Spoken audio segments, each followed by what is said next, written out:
Well, welcome in. Here we go. It is the 24th day of June as we record this, and likely to be the last episode of Now and Next for a little while, but take a bit of a hiatus over the summer months and kind of recharge, reconnect, and reconvene later, and probably that some week after Labor Day. But anyway, there's plenty to talk about, and if anything really critical happens, we'll convene the group and we'll get back into your inbox. As it happens, it's the same thing with On the Ledge. So for those of you who follow the provincial podcast, then it's the same kind of thing. We signed off last week, but gave note if there's some political heat wave that hits, and that could happen. We'll be back and jump in at a moment's notice when situation requires it. All right. So if you are, this would be the first podcast, by the way, the official podcast of summer. And if you're watching on YouTube, you probably need an SPF 60 just based on the shirt I'm wearing. And we can kind of get into that. It is the season. All right. Around the table, let's see. The cast is here. Our comms and strategy team. Anne-Marie Aikins is here from AMA Communications. Bob Reid from Broadway Strategy, and Lindsay Broadhead is with us from Broadhead Communications. And I had a whole bunch of things on the list that I wanted to talk about yesterday, but as I watched things unfold at City Hall yesterday, I thought, holy cow, last week we talked about the Premier's greatest hits on the ledge, and it was all of his rants and his ability to kind of roll things back and poke somebody in the eye and say, I'm sorry I did that, while they're still kind of blind in one eye and somehow figuring that's okay. But this week, it's Mayor Chow's greatest hits. And before we get into it, I just kind of want to go back. Yes, we have the pool situation that kind of hit, but let's go back to, the vacancy tax debacle. And the mayor blamed staff. The mayor blamed John Tory and his administration. In October, we had the no-show at the hospital for the police officer who was shot in the line of duty.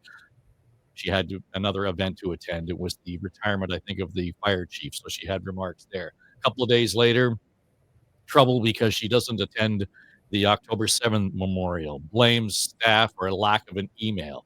In February, we're talking about our snow removal. She wants a complete review of everything that went on because of the contracts that John Tory signed, and she claims that her staff told her that everything had been cleaned up. It was not the case. And then a week and a half later, people were still stumbling around on sidewalks that should have been cleared, etc. Blame staff and Tory for the contracts. This week, apparently, we did not see summer coming.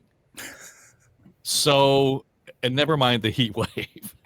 I've got clips here, but just, how do we sustain this, Anne-Marie? I just don't get it. That I understand, tough job, big city, complicated, everything else, but it's the same song every 3 months. Yeah, it is. It is very typical kind of response where she seems to have, unable to take responsibility and then take action. She just doesn't seem to have that. Doesn't seem to be an instinct for her, and that can be a killer in politics, or in any sense, any type of leadership that you're in. Any company that refuses to take responsibility and then take action, and empathize with their customers, and in her case, it's the entire city as a customer of hers, it's kind of leaving a void out there for so many people. That's why we keep hearing about names running for mayor, because they sense her vulnerability that way. I watched this press conference yesterday and I was pitying her. At one point I thought she was going to cry. Her voice got tinier and tinier and tinier. Okay, and we're gonna roll some of that. So we'll get into that more deeply. But I think you're right. The idea that we've got this sort of recurring theme. There doesn't seem to be any learning that's going on here, Bob, from the experience. No, No, there's none of that happening, and it was amazing as you walked us through that timeline of the history of, oh yeah, I remember that one. Oh yeah, yeah, same old song over and over again. That's how brands get built. That's how reputations and brands are born. And this is not the kind of branding that any leader wants to have, but she's earning it herself. And I think a lot about what Doug Ford's response would be in the same situation. He'd be ranting in front of the cameras. You mentioned his rants, Dave. They're great. There would be a full on rant. He would say how pissed off he was that the pools weren't open. He would be going around to every pool and banging on the gates and raising hell and asking, why is this not open? What do we need to do to get this fixed? Damn it. And action would be taken.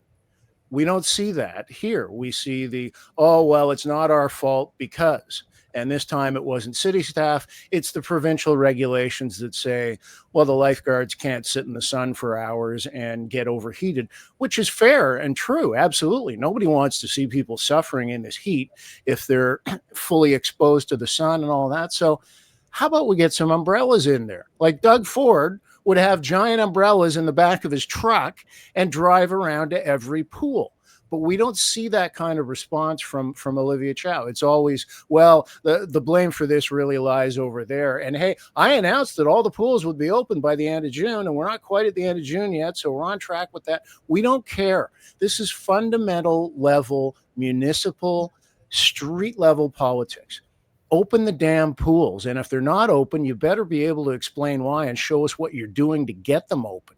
But we don't see that part. We just see the, oh, well, it's because of this and it's because of that. And the blame lies over here. Yeah, Lindsay, if it had been a one thing, you know, in again, we're 2 years and a couple of weeks now into her mayoralty. And if it were one of those, any one of those in the 2 years, okay, you kind of get a pass on one of them, maybe two of them. Mm-hmm. But there's a list here of 6 in less than a year and a half. Right. And the list of it's not even just the what. And I think we need to talk about the what and unpack the what. But it's also her response. And that's what we're talking about too. Bob's lining her up, juxtaposition with Ford is really interesting, right? Like Ford is this highly fallible leader, but he's one of our most successful leaders because he admits fault, right? And he imbues himself in the consequences and takes ownership. That is those characteristics are very modern day leadership in that way. So when I said we have to talk about the what, it's interesting that you say every 3 months, because I wonder if there's actually some truth to that. Like Mayor Chow seems very good at doing some of the behind the scenes negotiation that is required almost of other levels of government, right? Like it feels like more of a provincial or federal behavior.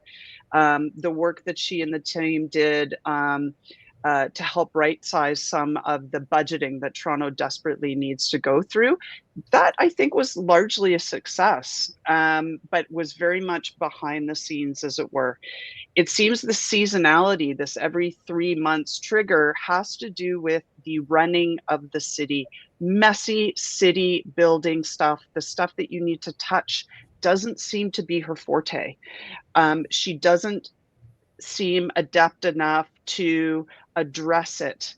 And more importantly, doesn't seem capable to mobilize the city staff teams into action in the right direction, right?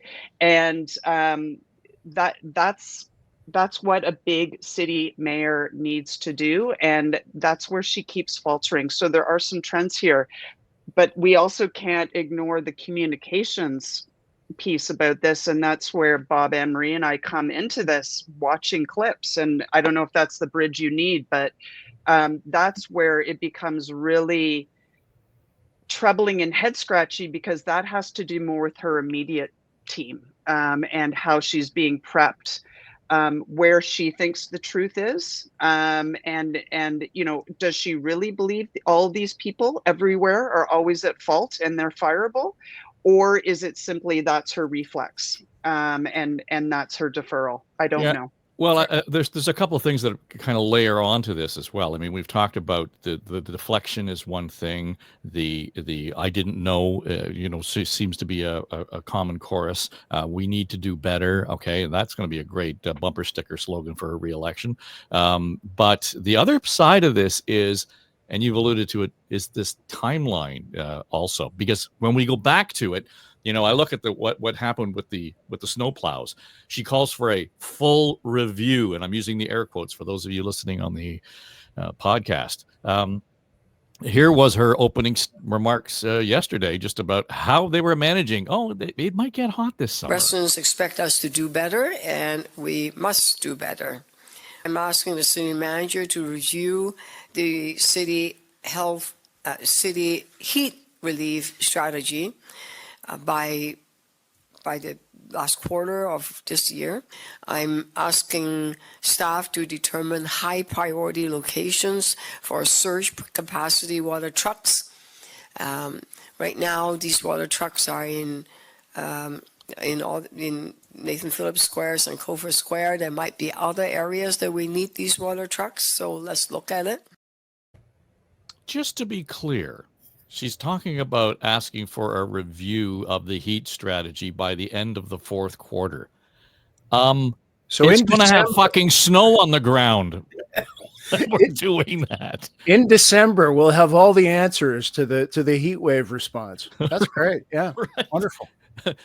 And wouldn't it have been thoughtful to think, okay, we've got these issues and we're planning ahead. If she'd held this news conference in December last year, Anne-Marie, and then said, and we'll be ready for whatever comes, because we know summers are getting hotter and more extreme weather. All of the things that people are saying now you didn't see coming. That should have been the December conversation last year, no? Exactly. But I think what she did overall was, again, it was a deflection. Let's look at the policy that previous governments put in place, the hot weather strategy, rather than, which made it even worse, because then you start talking about all the issues related to heat, rather than this one specific incident in which city staff, I guess, decided to close pools on one of the hottest days we've had in years. So that, keep it simple to that and say, it should be able to quickly get to the bottom of what happened that day. And if they applied what they thought was the rule, in a way that had an impact on the rest of the city, then perhaps learn from that experience and talk about, let's look at other strategies that we can put in place. As Bob said, bring in umbrellas, longer breaks, more staff, things like that. Like, strategize for that specific issue and keep it to that, and then you move on. But here's the problem. She lost complete control of this because she didn't comment on it in her opening remarks. She didn't address it at all. It was left to the media. This is a long clip, but for the purposes of those of you who are watching and listening, I want you to get the full context of this. And it's not the complete one, but it gets to Anne-Marie's point around, and I'll ask her the question, does this reflect somebody who has a handle on the file? Mayor, you said in your statement it's obvious that pools need to be open during a heat wave. Who was that not obvious to on Sunday? Well, it seems like that the City of Toronto health and safety protocol kicked in as mandated by the provincial government.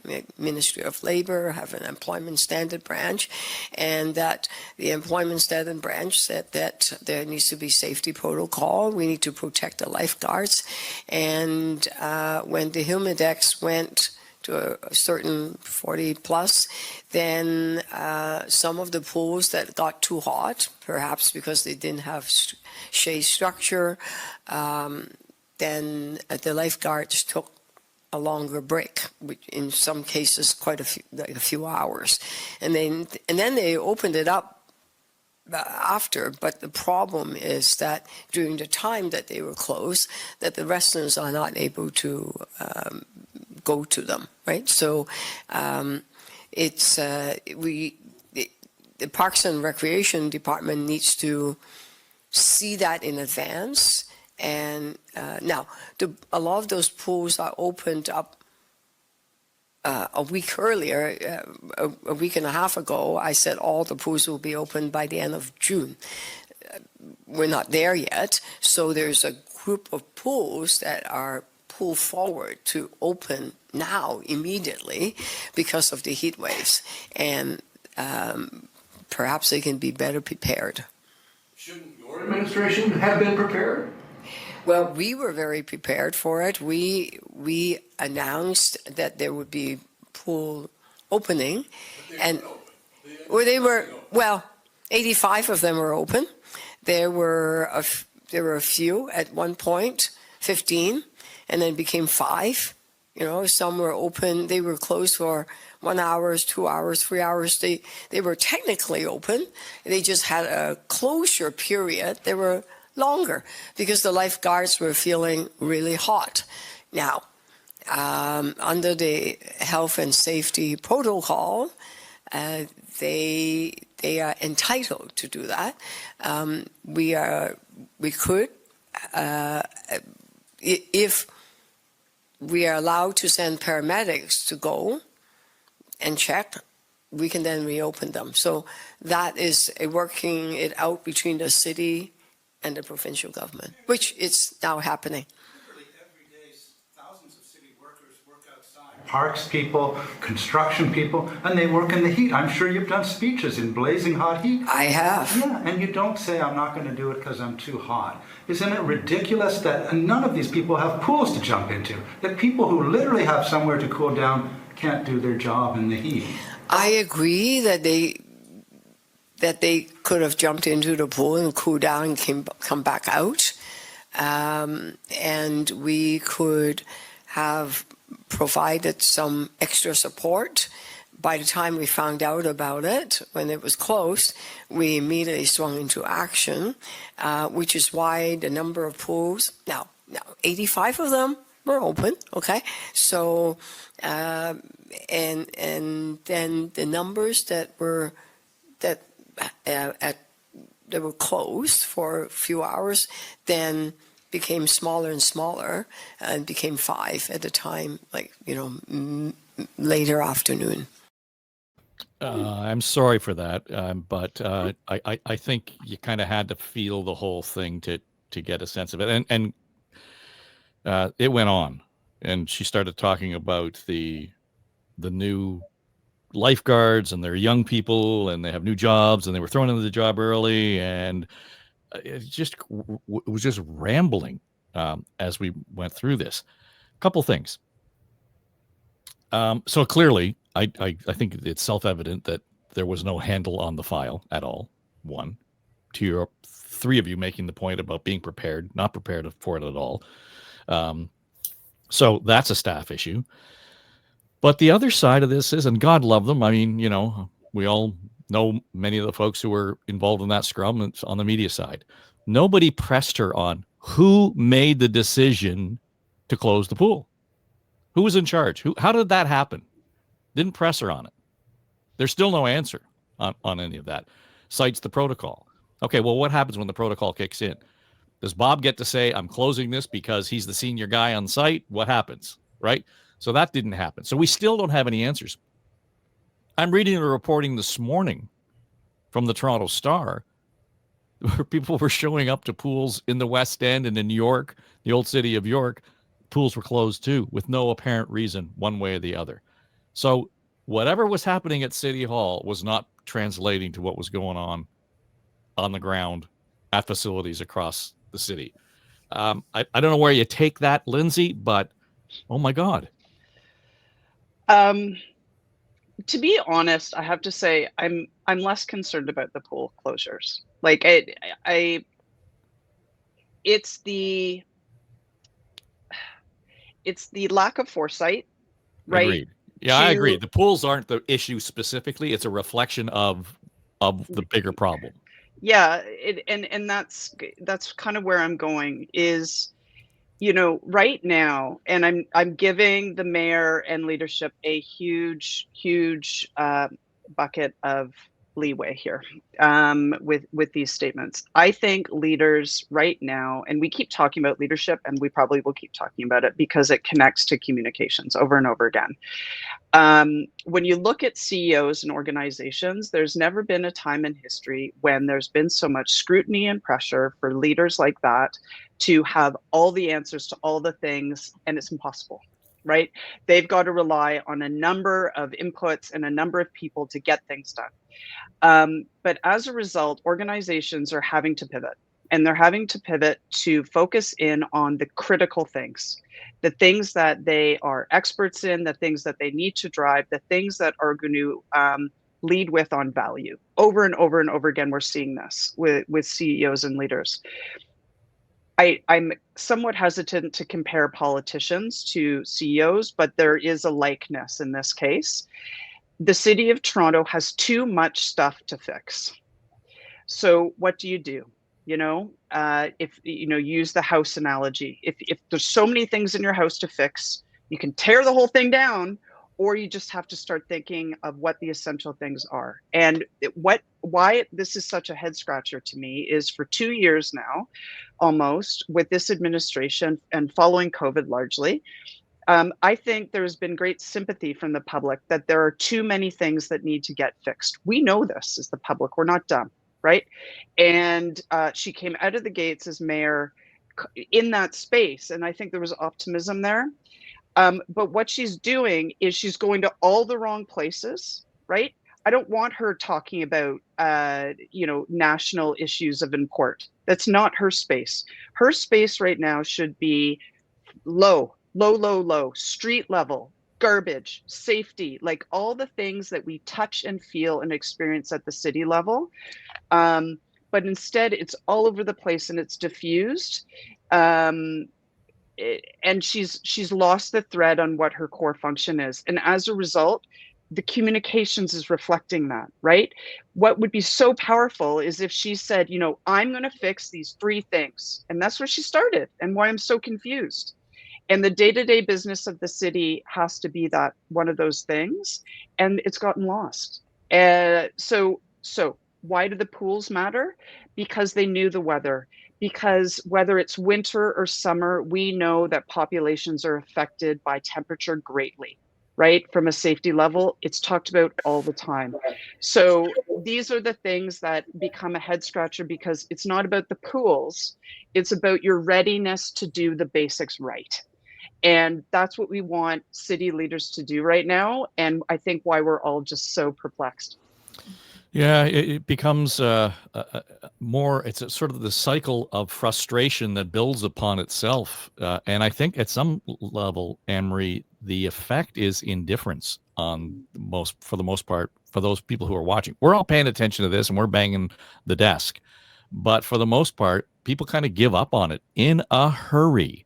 And they, oddly enough, they get pissed off, but they no longer ask for accountability. They no longer expect it because, well, I'm going to expect it, but they're never going to follow through.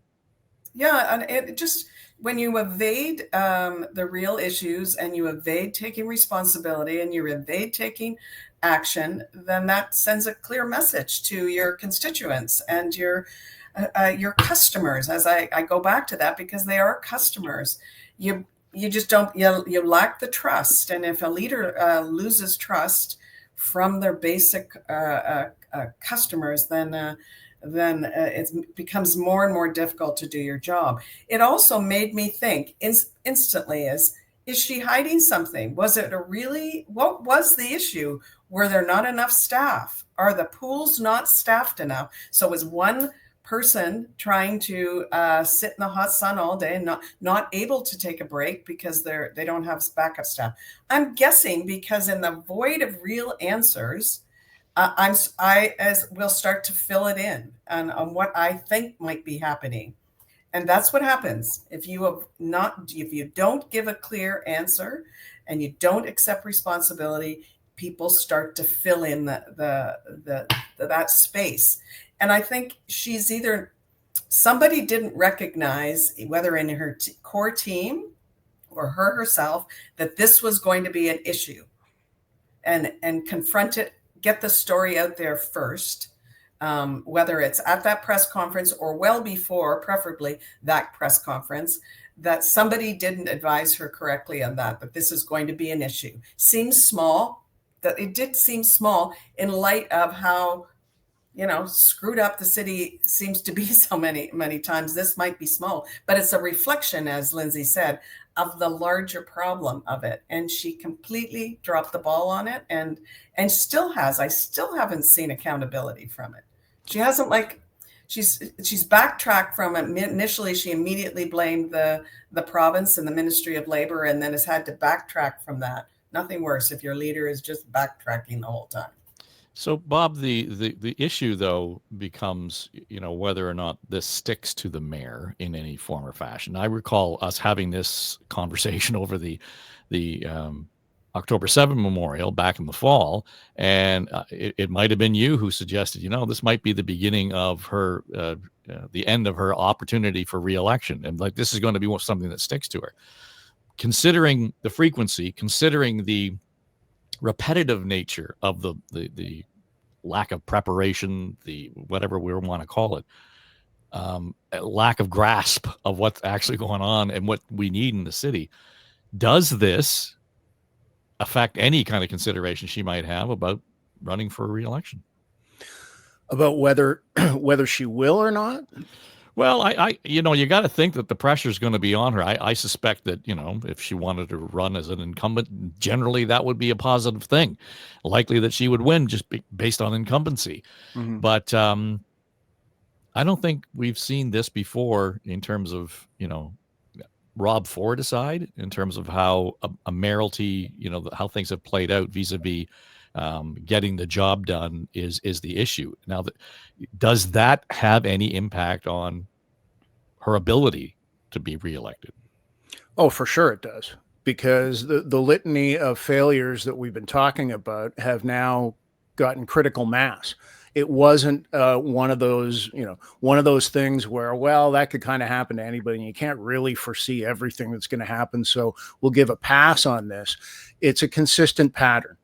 And as has been noted, it's all of these incidents are reflective of the bigger problem. And you mentioned Rob Ford a minute ago. I was actually thinking about him while I was listening to the discussion.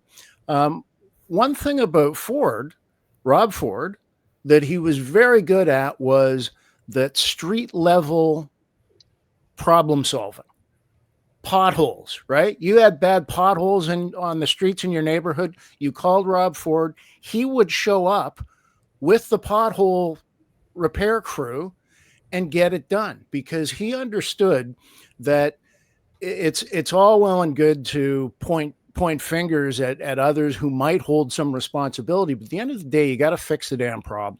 And you've got to be able to demonstrate that you're fixing the problem. Even if it's one pothole on one street, that's what helped build him. That's what helped propel him to the mayor's office. Was he was so effective, not only within his own ward, but neighboring wards. Residents would call, they wouldn't call their councillor, they'd call Rob Ford, because they know, yeah, he'll get the damn potholes fixed. And this is what we don't see with Olivia Chow.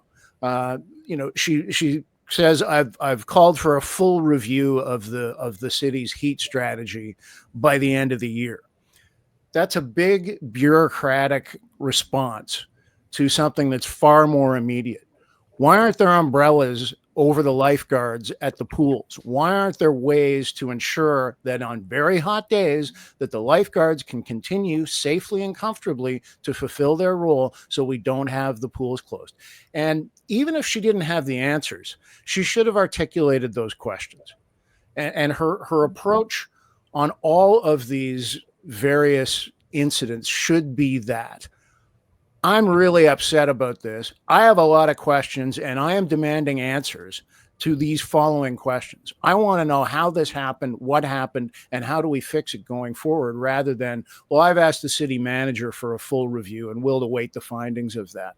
So many of the problems that this city faces and that she legitimately is focused on and has done some significant work on, like affordable housing. She's secured some higher level of government funding, some other changes to try and move that forward quickly. That's great. That's important. That also takes a long time to generate any response, to get any tangible action. And what other leaders that we've been talking about recognize is you got to be able to point a camera at stuff and say, see what we're doing. Here's the action that we've taken to fix this problem. Might be a small problem. It's just a few potholes, but we're out there filling the damn potholes. And Rob Ford did that. John Tory, to his credit, was big on filling the potholes because he understood that that's the eye level, street level nature of municipal government. And the pools being randomly shut down for hours with no notice is exactly that kind of problem. And there are tangible steps that could be taken that cameras can point at and show people, here's what we've done. This was a debacle. Here's action being taken. And we're not seeing any of that. Yeah, it's important to remember too. I mean, I love the comments around Rob Ford. I don't know if you guys watched the Netflix documentary, but it made that point, Lindsay, that's why Rob Ford was so successful. And you know, even after all the craziness that went on at City Hall, there was a whole contingent and a cohort of people who thought that's what I need my mayor to do. There's all kinds of things you don't want them to be doing. But on the other side of this, back to the one kind of issue that makes a difference, it's easy to forget that David Miller stepped down, decided not to run again because of his management of the garbage strike. So it's right where you live kind of stuff that made or break what's going on at City Hall. Municipal politics is different, right? You go to City Hall and it's a different conversation, it's a different tenor, it's a different worker. Like the people who work for the city, there's 50,000 municipal employees in Toronto. Like, you know, and I wrote about this actually a few years ago now, but imagine the power that sits in 50,000 people, right? To mobilize them, to excite them. You're not going to get everyone. There's going to be dead weight in every organization. There is going to be immense leadership in every organization. And the potential of that, I don't mean to be Pollyanna, but it's huge, right? And you learn from the top. And I'm just struck by how, you know, what Bob and Emery, and I think I'm even getting at, is like, we're talking about communications 101 things. We're talking about leadership 101 things, right? It's to stand in front of a group of people and say, I hear you, I'm with you, let's do this together. We're going to mess up, but we're going to do it together and we're going to have some wins along the way. That's what the city lacks. That's what this municipal political team lacks at the moment, right? You can turn it around, but there has to be that kind of wrapping arms around kind of leadership to say, I hear you. I hear that this has been a wild number of years in the workforce, but we're gonna have some wins together. So, you know, I don't even know where. There's so many places. Like that video that you played, Dave. You know, again, going to Comms 101. It's a great video for media preparation or media messaging. You know, prepare always is the first thing, right? The story of the pools was happening the morning of. It was on 10:10, blaring loud. Counselors were tweeting about it. Her team, knowing the issues around weather, should have been job number one. If she was going to do a presser, have a response ready, right? And be tight. Message two, it's okay to say you don't know, right? So Bob's taking it from the angle of, you know, take a Ford approach and say, I'm going to go get out there. I'm going to go find out. That's the Ford way of saying, I don't know, right? But I'm going to find out and I'm going to hold them to account. But it's okay to say you don't know. What's not okay is to talk for, you know, 3-4 minutes in a confusing, meandering way, because it diminishes your strength, your power, and it causes confusion and distrust, which is what's at stake right now. So third lesson, stop. Just stop talking, right? Answer the question, say you don't know if that's what all you have, and move on, right?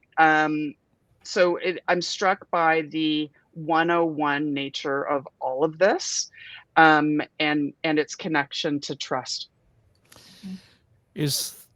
And Lindsay suggested, there's a possibility to turn this around. What do you think, Anne-Marie? Is she recoverable in the last? There's only a year and 4 months till Election Day. Yeah, and I think it's not on this particular issue. She could still recover on this issue too if she really does the things that we're recommending. Yeah, but I think first she and her team need to learn the art of apologizing with earnestness that people believe. But is that authentic at this stage? I mean, if all of a sudden she came out and just kind of did a 180 and I think who the hell are you? I think they have to realize from this that she could have apologized, meant it, and then done something about it. And I think that one of the things that, say what you will about Doug Ford and whether or not he actually does mean his apologies, but he's getting better at apologizing. He used to be one of those people that said, I'm sorry if you were hurt. Or if you were, it was like this. It was always a qualifying apologies. He's getting better at that. He's learning to freaking apologize. And Olivia Chow has a real tough time with that. It is an art to learn. And that's a skill that we all have to learn about apologizing and really meaning it. And then really taking action. So she has to learn from this experience, but I think she can fix this one, and isn't necessarily calling us into 1010 and saying, I want to say I'm sorry now and I'm going to take ownership for it. No, it's about taking the action. She kind of blew the opportunity for an apology. Now take some action and announce it. Get ahead of it and say, we figured out what happened in here, and we have a plan with umbrellas, extra staff, extra water, the breaks, staggering breaks. It's an important health and safety kind of thing to be planning for to protect your staff in the front, and better perhaps decision making at the top of whatever happened, to make that decision to think there's this law and I have to apply it this way because they're hot. And I think she can recover from that as well. But it takes some real, I think they have to go back to basics, both her team and herself, about just as Lindsay pointed out, how you manage issues through communications. It's a skill to learn, and it's not too late for them, but they better get the hell on it, because time is running out, and people are sensing her vulnerability as an incumbent. If she intends to run, there's going to be all kinds of people that are, and if the right gets united, that can bounce her off her perch very easily. So I think she really needs to take this seriously, because these things are going to still happen if she doesn't, because that shit happens in a big city all the time, and then you have to have that skill, and she needs some time to do that. I'm not sure I share Anne-Marie's optimism on that, Bob. I mean, there's been ample opportunity to say there was a lesson to be learned here. And we've cited the 6 or 7 incidents in a very short period of time. And you can fill in, swimming pools, plows, memorials, whatever the issue of the day is, but the overarching chorus is the same thing. So I'm not sure that any learning has been going on. I don't have any confidence that they could turn that around effectively. Maybe they don't whether they don't know how or they don't want to, period. I don't know. They must think they're doing the right thing. Yeah, I have the same questions, because it's all patently obvious to the four of us, but just seems to be lost on her and her team. So, can she turn it around?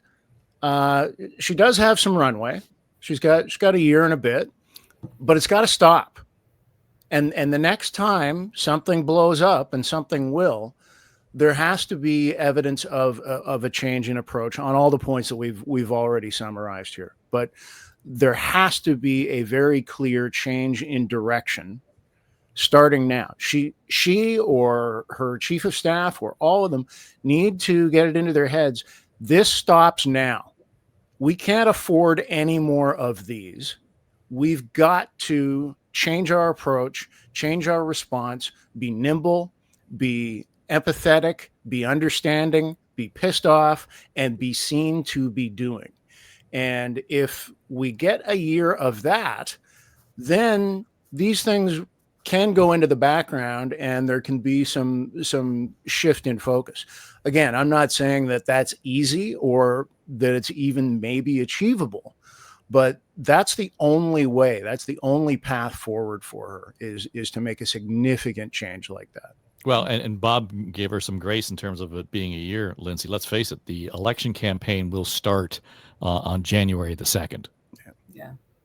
I think for some it started, right? Like, for sure. if you follow some, which I know we all do, but people are out and mobilizing and throwing, teasing if their hat's going to go in the ring or not, which is going to be fascinating. Mayor Chow has the advantage of incredible name recognition. You mentioned the incumbency, and also I think in a world that's politically divided as we are, she has that NDP base that is probably quite loyal.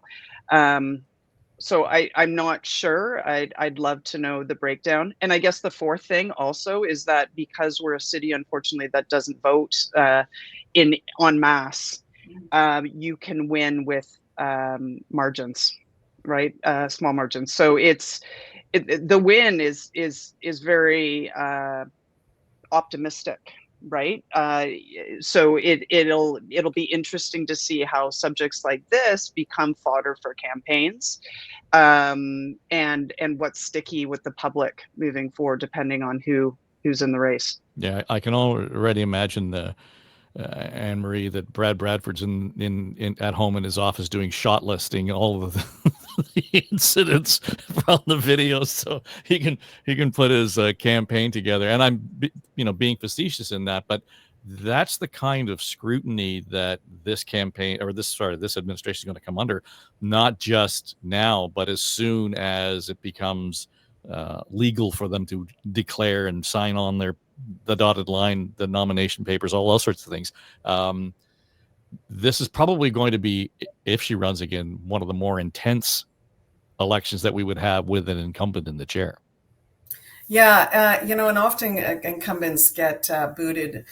Often they win because they have all those advantages that Lindsay spoke about. But often we need either you have a change election, which I'm not sure we're there in Toronto yet, but we could very well be. But also, if you have constant screw-ups along the way, and there's going to be another bad thing that happens in this city.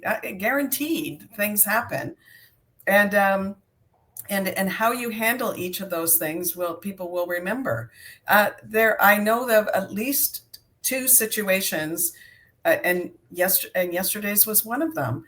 Those clips are going to be used in media training on what not to do, on how not to behave when bad things happen, and that's as a leader, that's the last thing you want, is to be an example of what not to do, and that's the reality of it. She's going to have to, and her team, really come to Jesus moment and figure out the bad things are going to keep happening because that's where a big city and shit happens. And at 60,000 people screw up on a daily basis. And some of those make the airwaves, and we complain about it. We're outraged about it. And they may, again, we've said this, may seem small in the context of all of the terrible problems that we're all facing. But I think how you manage this city and how you manage the bad things that happen is really, really important. And I don't know, do they have a come to Jesus moment? That's going to be totally up to them. It's sort of a subtle version of that, though, yesterday, Bob, when the premier was being pressed on it. I think it was on the Jerry Agar show on News Talk 1010. And Jerry was on fire, which is understandable in terms of how he presents and his approach to the mayor, and she was lying and all that kind of thing. The premier was very careful in terms of his language around his relationship with the mayor, for the most part, saying, whatever's going on, we'll let her deal with it, but I'm not going to, kind of drive the bus over her based on that. I thought it was an interesting, again, tone and approach to it. On the one hand, he could have been accused of leaving her out to hang to dry without saying anything. But on the other hand, kind of give her some space because we're working well together. He values that relationship as he values his relationship with Mark Carney in the Prime Minister's office. And they're useful relationships for Doug Ford. And I think he gets that. I think he has witnessed firsthand the popularity of the levels of government working together positively and cooperatively. So I don't know that he was saving her bacon necessarily, but I think he was determined not to be the guy to put his foot on her throat when she's down, because the gains are bigger on the other side of that equation by being supportive, by saying, yeah, we'll let them deal with those issues, but we're going to continue to work, cooperatively and supportively. There's much greater political capital in that, and I think Doug Ford's realized that. All right, well, let's leave it there, shall we? And we'll take a bit of a break. We'll come back and see. We'll over and under on how many times we're going to get some kind of a fuck up between now and say Labor Day. I'm just saying. Yeah, all the betting platforms got that listed there. But Bob Reid is here. Anne-Marie Aikins, Lindsay Broadhead. Thanks to all of you and for your regular contribution to the program. It's great to have you guys. So thank you. Enjoy your summer, by the way. You too. Yeah, you guys too. Yeah, I'm dressed and ready for it. Here we go. All right, this is it. It's Now and Next. And if you are subscribing to us, you haven't subscribed to us on the YouTube channel, do that, because you get this show, and as I've mentioned, On the Ledge. And I've got a few things that I'm going to roll into this feed through the summer, including some of the crazy awesome shows that we've been producing at Story Studio Network. We've got about 4 or 5 enterprise series that we're either finishing or have just completed and are out there in the world. So I'm going to drop them into this feed and give you some context around it. But considering everything that's going on with the climate, the environment, the wildfires, really interesting program we're doing with the folks at the IWK Foundation in Halifax. And they're attached to the maternal and pediatric care unit, large healthcare center in Nova Scotia. And it would be the largest, I think, east of Montreal. A really fascinating piece we did on women's health and the bias that is baked into how we treat women's health, the treatments, the prescriptions, the medications, everything.